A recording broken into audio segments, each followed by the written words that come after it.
پھر اہم ترین مسئلہ ہے کہ افسوس کے مسلمانوں میں بعض ایسے بھی ہیں جن کو اللہ اکبر کہنے بھی نہیں آتا، یعنی کمپیوٹر ان کو چلانے آتا ہے، ان کو گاڑی چلانے آتی ہے، جہاز چلانے آتا ہے، لیکن اللہ اکبر کو کہیں گے اللہ اکبر یا پھر اللہ اکبر۔ یاد رکھیں کہ کسی نے اگر تکبیر تحریمہ میں کہہ دیا اللہ اکبر یا اللہ اکبر تو اس کی نماز ہی نہیں ہوگی، نماز شروع ہی نہیں ہوگی۔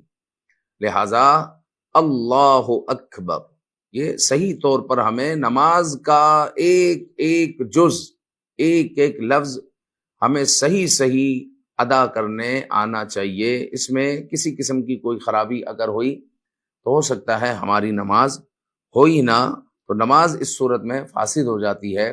اگر شروع میں ہی کہہ دیا، اگر شروع میں ہی اگر کہا تو نماز ہوگی ہی نہیں۔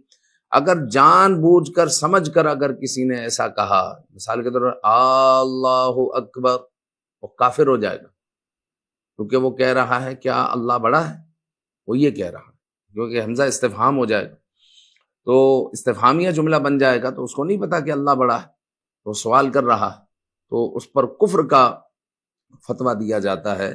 لہذا ہمیں اپنے نماز کے معاملات کو، الفاظوں کو درست رکھنا چاہیے۔